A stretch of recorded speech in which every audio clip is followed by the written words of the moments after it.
സ്വസ്ഥമായി കുഴിയിൽ കിടക്കുന്ന തന്ത എണീറ്റ് വന്ന് മോൻ്റെ ചെകിടത്തടിച്ച് പൊട്ടിക്കും വിധം തെറിയ അഭിഷേകമായിരുന്നു. എന്നെ എടാ കുഴിയിലായാലെങ്കിലും സ്വസ്ഥതാടാ, നീ എന്നെ ആശുപത്രിയിലോ കൊണ്ടുപോയി ഡോക്ടർമാരെ കാണിച്ചില്ല, പ്രാർത്ഥിച്ച് എന്നെ കട്ടയും പടും മടക്കി. അല്ലെങ്കിൽ നിങ്ങൾ ആലോചിച്ച് നോക്കി, സ്വന്തമായി പ്രസവിച്ചിട്ട് പണ്ടുള്ളവർ ആ പൊക്കിൾക്കൂടിയൊക്കെ കറക്കത്തിയ വല്ലൊരു താർത്ത് അങ്ങോട്ട് ഇട്ടിട്ട് കൊച്ചിനോട് ഒരു പുല്ലാടെ കിടക്കട്ടെ എന്ന് പറഞ്ഞിട്ട് പോയി 2 കിലോ അരി ഇടിക്കും എന്നാണ് പറയുന്നത്.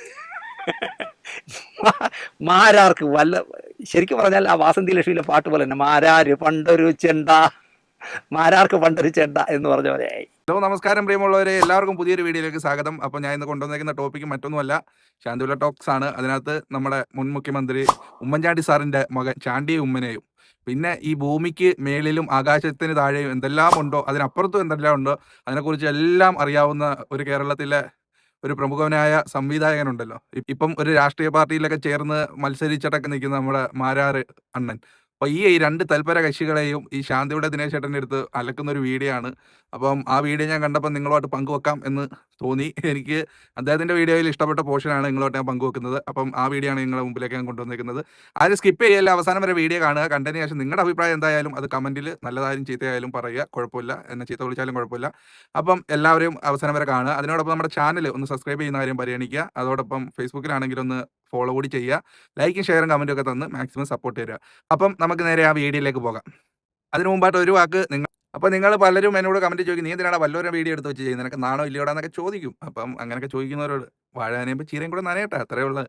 വേറെ ഒന്നുമില്ല. നമ്മൾ ഈ ഇൻസ്റ്റാഗ്രാമിലും ഫേസ്ബുക്കിലും യൂട്യൂബിലൊക്കെ വരുന്ന വീഡിയോസ് അതെടുത്ത് വെച്ച് നമ്മുടെ ചാനലിലൂടെ റിയാക്ട് ചെയ്യുക എന്നുള്ളതാണ് നമ്മൾ ഒരു കൺസെപ്റ്റ്. അപ്പോൾ നിങ്ങൾ അതൊക്കെ അനുസരിച്ചൊന്ന് നിൽക്കുക, നമുക്ക് മാക്സിമം സപ്പോർട്ട് കൂടെ എത്താം.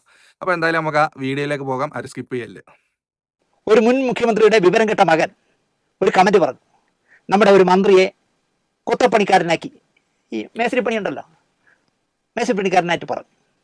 സത്യം പറഞ്ഞാൽ പിന്നെ കാണുന്നത്, സ്വസ്ഥമായി കുഴിയിൽ കിടക്കുന്ന തന്ത എണീറ്റ് വന്ന് മോൻ്റെ ചെകിടത്തടിച്ച് പൊട്ടിക്കും വിധം തെറിയ അഭിഷേകമായിരുന്നു. എന്നെ എടാ കുഴിയിലായാലെങ്കിലും സ്വസ്ഥതാടാ, നീ എന്നെ ആശുപത്രിയിലോ കൊണ്ടുപോയി ഡോക്ടർമാരെ കാണിച്ചില്ല, പ്രാർത്ഥിച്ച് എന്നെ കട്ടയും പടും മടക്കി. ഞാൻ കുഴി കിടക്കുമ്പോഴെങ്കിലും എനിക്കൊരു സ്വസ്ഥത എന്ന് പറഞ്ഞ സത്യത്തിൽ ആ മനുഷ്യൻ അടിച്ചു വന്ന് ഇവൻ്റെ കവാലക്കുറ്റി അടിച്ച് പൊട്ടിക്കണമെന്നാണ് എനിക്ക് പറയാനുള്ളത്.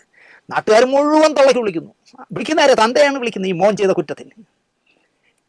യവൻ കളിയാക്കിയ മന്ത്രി പറഞ്ഞത്, എന്നെ ഒരു മുതലാളിയായി ചിത്രീകരിച്ചിരുന്നെങ്കിൽ എനിക്ക് വലിയ വിഷമമായനെ. ഇതിപ്പോൾ എന്നെ വാർക്കപ്പണിക്കാരനെന്നല്ലേ വിളിച്ചത്, അതിലെനിക്ക് അഭിമാനമേ ഉള്ളൂ എന്ന് അഭിമാനിയായ ആ മനുഷ്യൻ പറഞ്ഞു. എന്തിനാണ് ഈ പയ്യൻ ചത്തുപോയ എന്താ പറയുക തന്ത അടക്കമുള്ളവരെ വിളിപ്പിക്കുന്നത് എന്ന് എത്ര ആലോചിച്ചിട്ട് എനിക്ക് മനസ്സിലാവുന്നില്ല. അതുപോലെയാകുന്നു നമ്മുടെ ചക്കമാരാറല്ല അഖിൽ മാരാർ. ലോകത്തിലെ ഏത് കാര്യത്തെക്കുറിച്ചും ആധികാരികമായി ഉത്തരം ഒരു എളുപ്പമില്ലാതെ ക്യാമറയുടെ മുന്നിൽ അഖിൽ മാരാർ വച്ച് കാച്ചിക്കളയെ. അതാണ് അയാൾ നോട്ടബിൾ ആവുന്നത്. അതിവേഗ പാത വേണോ അതോ കെയർ റെയിൽ വേണോ എന്ന് ചോദിച്ചാൽ അതിൻ്റെ മറുപടി അഖിൽ മാരാർ പറഞ്ഞിരിക്കും സാധ്യതകളെക്കുറിച്ച്. അല്ല, ചൊവ്വയിൽ ഇറങ്ങുന്നതിനെ കുറിച്ച് എന്താണ് അഭിപ്രായം എന്ന് ചോദിച്ചാൽ അതിനും അഖിൽ മാരാർ ആധികാരികമായി സംസാരിക്കും.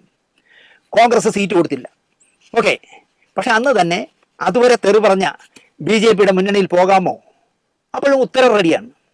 കിറ്റെക്സ് സാബുവിൻ്റെ നിലപാടുകൾ മാരാർക്ക് ശരിയാകുമോ, ശരിയാവും, അതിനും ഉത്തരം റെഡിയാണ്. ഇങ്ങനെ പറഞ്ഞ് അഖിൽ മാരാർ ഇപ്പോൾ അവസാനം പറഞ്ഞിരിക്കുന്നത് അമ്മമാരുടെ പ്രസവത്തിൽ വരെ മാരാരുടെ ഉത്തരമുണ്ട് എന്നുള്ളതാണ്. പണ്ടുള്ള അമ്മമാർ 2 കിലോ അരി പുട്ടിന് ഉരലിട്ട് ഇടിച്ച് റെഡിയാക്കിയിട്ടാണെന്ന് അടുത്തിരിക്കുന്ന ആരോടെങ്കിലും പറയുമെന്ന്. ഞാൻ ഒരു 2 മിനിറ്റ് ഞാനൊന്ന് പ്രസവിച്ചിട്ട് വരട്ടെ എന്ന് പറഞ്ഞ് കയറി പോകുന്നു. അകത്ത് ചെന്ന് പ്രസവിച്ചിട്ട് തിരിച്ചിറങ്ങി വന്ന് വീണ്ടും 2 കിലോ അരി ഒലക്ക കൊണ്ട് ഇടിച്ച് പൊടിച്ച് പപ്പടമാക്കുമെന്നാണ് അഖിൽ മാരാർ പറയുന്നത്. ഈ പയ്യൻ അത്രയ്ക്ക് വയസ്സുണ്ടോ എന്ന് എനിക്കറിയില്ല. പഴയകാല വീട്ടിൽ സ്വന്തമായി പ്രസവിച്ചിരുന്ന കാലഘട്ടത്തിനെ കുറിച്ചൊക്കെ ആധികാരികമായാണ് അടിക്കുന്നത്. സതുദ്ദേശത്തോടെ പറഞ്ഞതാകാം. ഇപ്പോഴത്തെ സ്ത്രീകൾക്ക് വ്യായാമം കുറവ്, നല്ല നാൾ നോക്കി കുഞ്ഞിനെ വയറ് കീറി എടുക്കുന്നു എന്നൊക്കെ ഉദ്ദേശിച്ച് പറഞ്ഞതാകണം. പക്ഷേ തള്ളു തിരി കൂടിപ്പോയി. പ്രസവിച്ച് പൊക്കിൾ കൂടി മുറിച്ചിട്ട് വന്ന് 2 കിലോ അരി ഒലക്ക കൊണ്ട് ഇടിച്ച് മാവാക്കും എന്നൊക്കെ വച്ച് കാച്ചി പെണ്ണുങ്ങൾ തെറിയോട് തെറി. അങ്ങനെ എനിക്ക് ബലമായ സംശയം മാരാർ ഇങ്ങനെയൊക്കെ പറയുന്നത് മനഃപൂർവ്വമായിരിക്കും. കാരണം ലൈവായിട്ട് നിൽക്കാൻ ഇങ്ങനെ ഒരാൾ സിനിമയിലുണ്ടെന്ന് കാണിക്കാൻ വേണ്ടി ചെയ്യുന്നതായിരിക്കാം. അല്ലെങ്കിൽ നിങ്ങൾ ആലോചിച്ച് നോക്കി, സ്വന്തമായി പ്രസവിച്ചിട്ട് പണ്ടുള്ളവർ ആ പൊക്കിൾ കൂടിയൊക്കെ കറക്കത്തിയ വല്ലൊരു താർത്ത് അങ്ങോട്ട് ഇട്ടിട്ട് കൊച്ചിനോട് ഒരു പുല്ലാടെ കിടക്കട്ടെ എന്ന് പറഞ്ഞിട്ട് പോയി 2 കിലോ അരി ഇടിക്കും എന്നാണ് പറയുന്നത്. മാരാർക്ക് വല്ല, ശരിക്കും പറഞ്ഞാൽ ആ വാസന്തി ലക്ഷ്മിയിലെ പാട്ട് പോലെ തന്നെ, മാരാര് പണ്ടൊരു ചെണ്ട, മാരാർക്ക് പണ്ടൊരു ചെണ്ട എന്ന് പറഞ്ഞ പോലെയായി. എൻ്റെ പൊന്ന് സഹോദരന്മാർ, ഇതൊക്കെ കേട്ടാൽ എങ്ങനെ ചിരിക്കാതിരിക്കും. അപ്പം നിങ്ങൾ എന്നോട് ചോദിക്കും, നീ എന്തിനാണ് അയാളെ വീഡിയോ എടുത്ത് വെച്ച് ചെയ്യുന്നത്, നിനക്ക് വേറെ ജോലി ഇല്ലയോ? ഒന്നാമത്തെ കാര്യം ഇങ്ങേരുടെ സംസാരം എനിക്ക് ഭയങ്കര ഇഷ്ടമാണ്. ഈയുടെ റിയാക്ഷന് ഞാൻ എല്ലാ വീഡിയോയും പണ്ട് മുതലേ ഏതാ ദിലീപ് ചർച്ച മുതൽ ചാനലിൽ വരുമ്പം ആണ് ഈ പുള്ളിയെ ഞാൻ നോട്ട് ചെയ്യുന്നത്. അന്ന് മുതലേ ഇദ്ദേഹത്തിൻ്റെ ആ ഒരു ശൈലിയും ഒക്കെ എനിക്ക് ഇഷ്ടമാണ്. പിന്നെ ചാനൽ തുടങ്ങിയപ്പോൾ മുതലേ ഞാൻ വാച്ച് ചെയ്യും. അപ്പം എന്തായാലും ഞാൻ കാണുന്ന വീഡിയോ എൻ്റെ ചാനലിലൂടെ നിങ്ങളിലേക്ക് എത്തിക്കുക എന്നുള്ളതാണ്. ഞാൻ അദ്ദേഹത്തിനോട് വിളിച്ച് പേഴ്സണലി ഒരു പെർമിഷൻ മേടിച്ചപ്പോൾ ഉണ്ടായിരുന്നു, താങ്കളുടെ വീഡിയോ ഞാൻ എടുത്ത് ഇതേപോലെ റിയാക്ഷൻ ചെയ്യും എന്നുള്ളതൊക്കെ. പുള്ളിക്ക് കുഴപ്പമൊന്നുമില്ല എന്നാണ് എന്നോട് പറഞ്ഞത്. അപ്പം അതിൻ്റെ അടിസ്ഥാനത്തിലാണ് ചീരയും നനയും വാഴയും നനയും എന്ന് പറയുന്നത് പോലെ. അപ്പോൾ എന്തായിരുന്നാലും പുള്ളിയുടെ ഈ റിയാക്ഷൻ എന്ന് പറഞ്ഞാൽ ഒരു രക്ഷയില്ല. ഈ നർമ്മം കലർന്ന രീതിയിലുള്ള ഈ ഒരു സംസാരം അതാണ് എനിക്ക് ഏറ്റവും ഇഷ്ടപ്പെട്ടത്. അപ്പോൾ എന്തായിരുന്നാലും ഇദ്ദേഹത്തിൻ്റെ വാക്കുകൾക്ക് ഒരു മൂർച്ചയുണ്ട്.